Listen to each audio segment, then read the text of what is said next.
Hey, my name is Shadowsense and you're watching Sakura Angels. We're just gonna jump right back into it. Yuzuki sad and lonely. That's all we know. We're not sure entirely why she wants to kill Kenta, but I'm sure we'll figure it out. Soaked to the bone, I squelch into the classroom. I didn't see Yuzuki on the way down, and she doesn't appear to be here either. So I have no idea where she might have vanished to. So I've lost her, and now I'm probably going to succumb to pneumonia. Great. Wow, Kenta, what on earth happened? Oh, I guess Sayaka came to check up on me since I was taking too long to get to the cafeteria. I turned to meet her with a faint smile, my hair dripping wet. If I tell her Yuzuki is here or that I went to confront her on my own, she might worry needlessly, so I'll keep it a secret for now. It's nothing, don't worry. Nothing? Kenta, you're completely drenched. What were you doing? I had to go out and get something, but it was in too much of a rush to remember my umbrella. I'll be fine, really. Okay, the sneeze isn't really doing me any favors. Come on, let's get you all dried off. You're going to catch a cold at this rate. Not true. That is a wives' tale. It's bacteria and viruses that cause colds, not cold weather or rain. Thank you. This has been a learning moment. And Hikari will flip if she sees you like this. Ah, true. Lucky it was Sayaka that found me first. I offer no resistance as Sayaka takes me by the wrist and guides me out of the classroom. She doesn't question me any further on the subject either, which I'm thankful for. Almost dying in the rain aside, the rest of the school day goes by without much more happening. I catch no further sign of Yuzuki, though my headache lingers. Try to piece together everything Yuzuki had said. From what I can understand, she's doing this all because she wants friends? Doesn't make sense. How did she end up with the way she is to begin with? And who is this she Yuzuki kept referring to? Someone that is somehow linked to my headaches, and by extension I can only assume she's the cause of the monsters and everything else that has been going weird lately in my life. Yuzuki also implied that Sayaka and Hikari know more than they're letting on, which I could tell already, but not to this extent. I want to question them all about this, but I'm sure I'll be met with the same silence. Why is everyone so damn secretive? I feel like I'm the only person in the world left out of the loop right now. I keep to my thoughts on the wet journey home, and before long I find myself in my room gazing listlessly at the ceiling. The rain gradually dies down as the evening settles, and things are finally calm. But for how long? Yuzuki's words are still repeating in my muddled mind. Something is going to happen tomorrow. Something bad. And I have no idea what. I glimpse out of my window. The usual tent is there, albeit a little more wet than usual. I feel sorry for them having to camp out there in this sort of weather. It's two girls. They've got to know everything that I'm struggling to understand here. It's not fair that even though this entire situation supposedly revolves around me, I somehow know the least. I don't know if they're doing it to protect me or what, but I'm beginning to feel like it's too late for that. I continue to stare at the tent. It's not that late, so they might still be awake. Okay, yeah, I've decided I'm gonna go down there and demand that they explain everything to me. I have to make a stand and be assertive. No more secrets, no more games. I'll refuse to leave them alone until they tell me everything I need to know. I'll leave them no choice. Steeling myself, I slip on my shoes and sneak out into the garden. Yep, this is happening. Finally going to learn everything. I approach the tent, its entrance securely zipped. But that won't stop me. I know how these things work. I grab a hold of the zip. Oh no! Is he gonna open the tent and they're gonna be in really skimpy clothing or wearing nothing at all? Kinda sexily laying over each other? Oh no! No hesitating here. I'll give them no time to stop me. And then, in one swift motion, I unzip the tent's door. Okay, no more secrets. I want answers and I want them...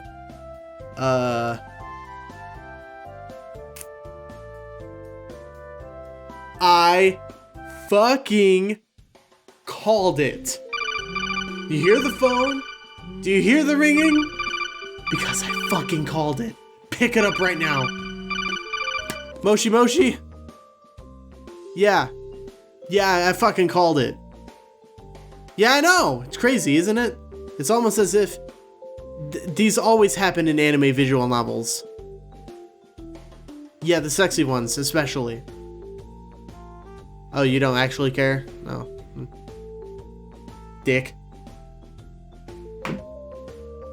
Yeah! Kenta! What the hell do you think you're doing? Oh no. I may have made a mistake here. Apparently past experiences have taught me nothing. My jaw drops and I find myself unable to put together any form of reply at the sight before me. Upon opening the tent, I'm greeted by the pair of them undressing in a space that looks far bigger on the inside than it does from the outside, so we got a TARDIS situation going on here. A dizzying fragrance drifts forth from the tent and stirs my senses, rendering more dazed than I already was before. My eyes are torn between the pair, unsure of where to settle as they flip between them. They're both so pleasing to the eyes. Oh man. While both of them are clearly embarrassed, Sayaka only seems surprised about the whole ordeal. But I can see Hikari practically shaking with what I can only assume is rage. This isn't fair. How was I supposed to know? They do this stuff on purpose, I swear. Kenta! Hikari barks, scrambling for something within their oddly spacious tent to cover herself with. Right, sorry, the right thing to do here would be to zip the tent back up and to wait for them to get dressed, but all I can do is gawk, possibly making the situation much worse than it should be, and you are! Curse my natural instincts. What natural instincts? I can't help but to look, but it's what I'm programmed to. I hate you, Kenta. Just what? Be a pervert? Because I can clearly see that. Oh god, I hope none of the neighbors can hear this. You got me all wrong, I just wanted to... She cuts me off. Naturally. Of course, I was never going to be allowed to explain myself. That's just not how it works with these girls.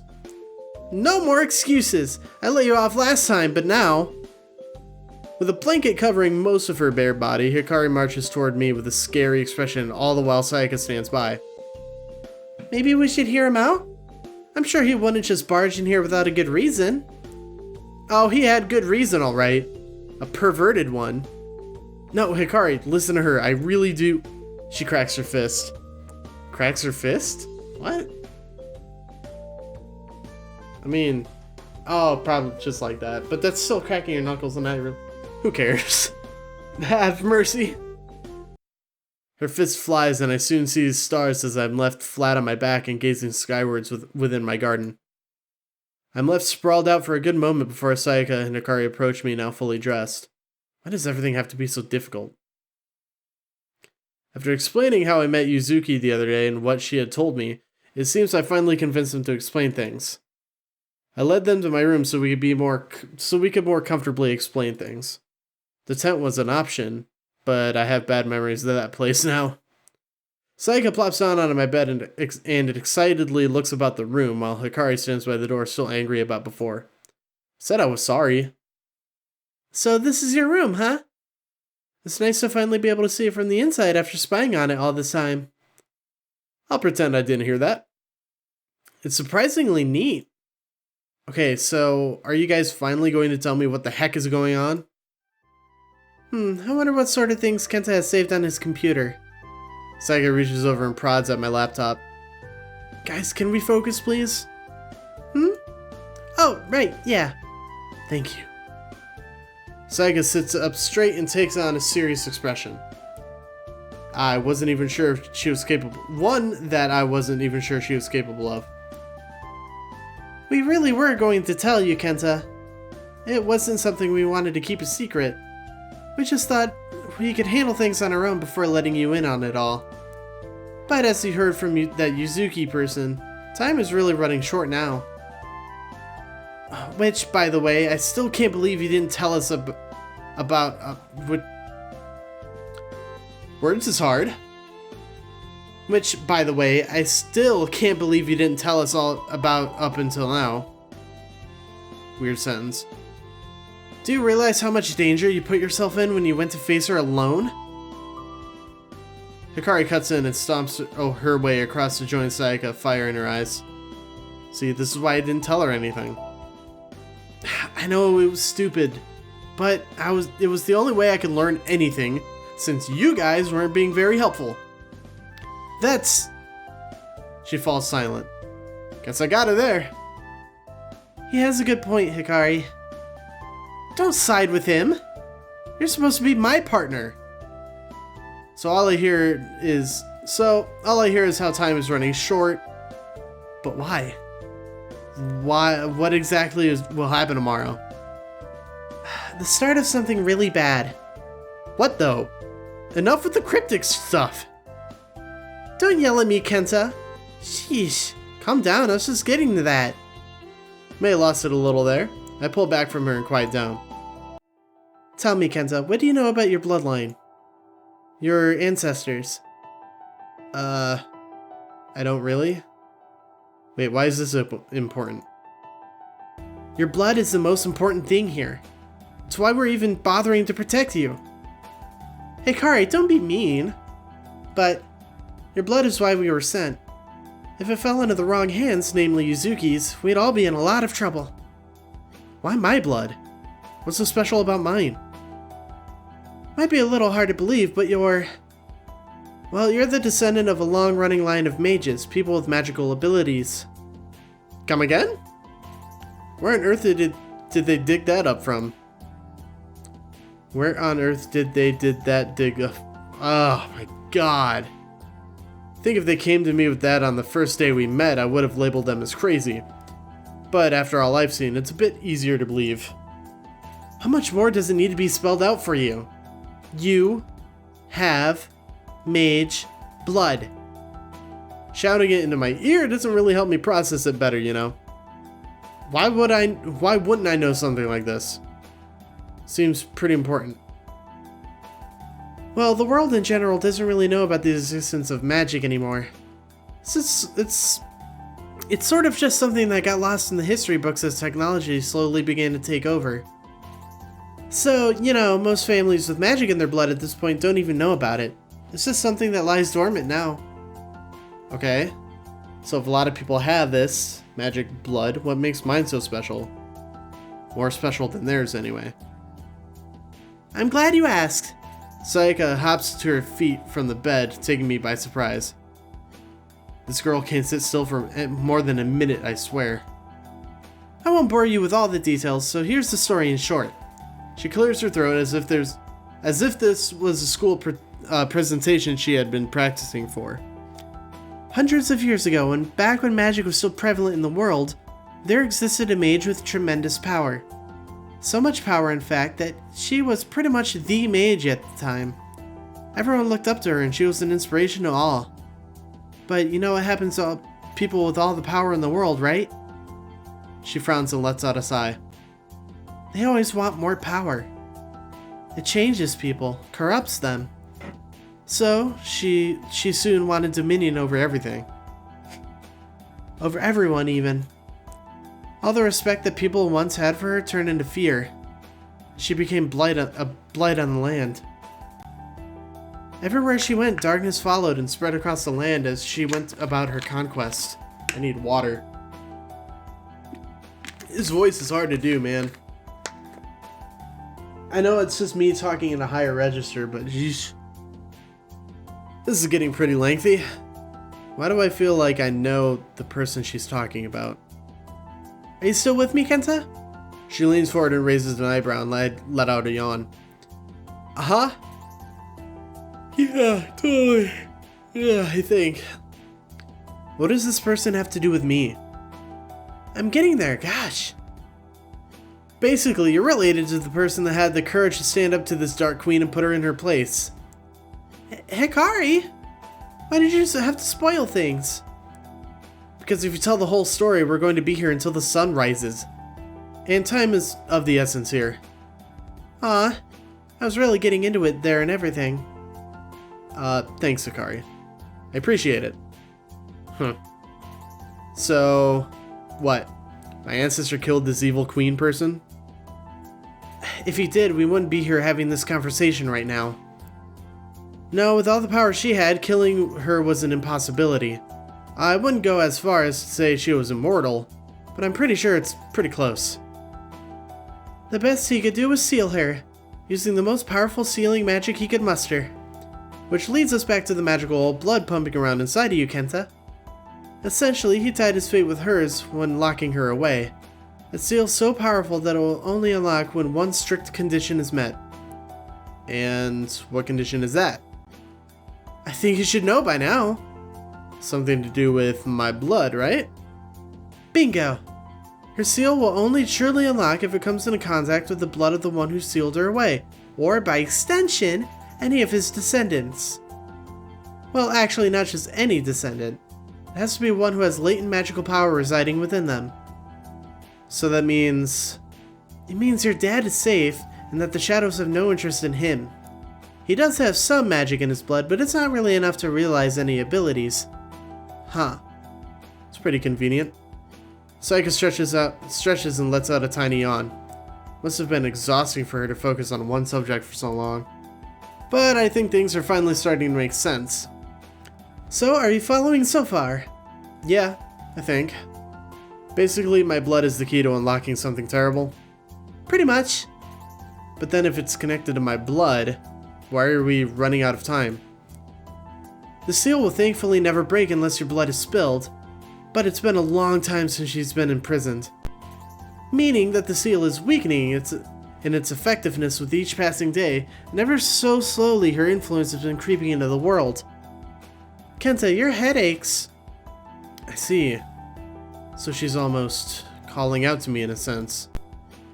It's why the monsters have been as organized as they have. And why that girl Yuzuki, she instilled whatever power she could muster into that girl and is using her as a puppet until she finally frees herself. I'm not sure what lies she must have fed to that girl in order to get her to obey, but she's infected her mind. And given the current rate of her vileness has been seeping from her prison, tomorrow will be the time she achieves even more influence on the world. The monsters will become more rampant than before. Yuzuki will become more powerful too. So basically our job will become more difficult than it already is. That's bad, huh? Very! Which brings us to our next order of business. When we were first assigned to watch over you, all we had to do was take care of a stray shadow or two if they suddenly decided to act on instinct. And that was easy enough. You had no idea these things even existed and we were able to keep hidden and watch from afar. But then things started going wrong. When you saw that shadow, it really took both Hikari and I by surprise. It was like it was on a mission and completely slipped past our super vigilant watch. If I recall, wasn't that the day you insisted on getting a sandwich? Nope. We were over vigilant. Guess I was even luckier than I thought that they had managed to save me back then. So anyway, once we were forced to show ourselves to you, it was clear that something wasn't right. At all. And that was only even more obvious when Yuzuki assaulted us, wielding a power unlike anything we'd seen before. We've been looking into whether when we have free time, which is rarely ever when tasked with having to watch over you. Well, excuse me for existing! And it quickly became apparent that things weren't going to solve themselves once we learned that this seal in a place has been slowly weakening. We need to reinforce her prison. Strengthen it so that her influence can't affect the outside world anymore. Only if it were that easy. We could have done it ourselves without bothering you. Saika pulls a complicated expression. I don't think I'm going to like what she has to say next. Kenta, we need your help. Me? How the heck am I supposed to help? You guys are the one with all the fancy powers. It's not exactly ideal that we have to rely on you, I know, but we have no choice. And we're out of time to search for alternative means. Basically, since the seal was created by someone in your bloodline and linked directly to them, it can only be strengthened by someone bearing the same blood. I mean, technically, we could break the seal and that's there and trap her in a new one, but I don't think we'd last long enough to do that. So in other words, I'm really the only solution here. I'm not sure how to take this. I don't know the first thing about this magic business, though. Am I even capable of doing such a thing? Sayaka takes a moment to ponder things, a finger held to her chin as her eyes run over me. Do you remember the night when Hikari was having fun with that tentacle shadow? I was not having fun! I guess so. But what does that have to do with anything? You used Hikari's sword, didn't you? Yeah, but I don't... Kenta, you must have noticed yourself how light that sword was despite its size, right? It's a blade infused with magic that connects with the wielder to deal swift and powerful blows with ease. So infused, in fact, that if someone not capable of controlling that amount of magic were to attempt to wield it, they'd go boom. The magic would be too much for them to handle. Boom? Well, maybe not explode, but at the very least it'd bring out a messy end. And given that you're still standing after swinging that thing around, it's safe to say that you have the potential in you. Yikes. Can't believe there's a possibility of exploding from picking up her sword. What I did back then was even more reckless than I realized. So if you can handle that sword, I think a little sealing magic should be no problem. But then, it also means we have to go to where she's sealed, taking along the one thing she's been seeking all these years. It'll be reckless, and one mistake will mean we could put the world in danger. No pressure then, huh? Try my best to keep things lighthearted and force out an awkward laugh, but it's difficult after hearing all this. To think that somehow I'm both the key to unlocking this woman from her prison and the only thing that can put her away for good. Tomorrow is our last chance to stop this before it spirals out of control. I think you're going to have to skip a day of school, Kenta. Wonder if out saving the world is a valid enough excuse to miss a day of school? That is, if you choose to help us. I'll understand if you don't feel up to it. Maybe we can find another way. But there isn't another way, is there? That's the whole reason you're telling me all this. I heave out a sigh and give my guardians a look over. They've done so much for me in the past week, and even more than I realized behind the scenes. If anything, I owe them this. I swallow hard. I can feel my hands beginning to tremble. I might die if I go with them. But then if we leave it, things will only get worse. So... guess I have no choice, do I? I'll help you with this sealing business. If you think I can manage it. You will? Sayaka looks ecstatic as she claps her hands together. Was she not expecting me to help? Hikari looks equally surprised. Geez, a little faith goes a long way, guys. It's the least I can do after you guys have been risking your lives for me every day. If I finally have a way to help, then I'm not going to waste that chance. Kenta? You know, you almost sounded cool there. Almost. I think we need to work on your heroic dialogue. But that'll have to come later. We have lots to cover if you're going to seal away this Dark Queen, so pay attention. Just when I thought the night couldn't get any longer, yet another lecture begins. And that's where we'll end the episode, so we gotta use our blood to seal away an evil queen. That's pretty cool. But Kenta, you're a shit protagonist. Anyway, thank you guys so very much for watching the video. If you liked it, give it a thumbs up. If you want to see more videos like this one, please consider subscribing. And until then, I'll see you guys next time. Bye-bye.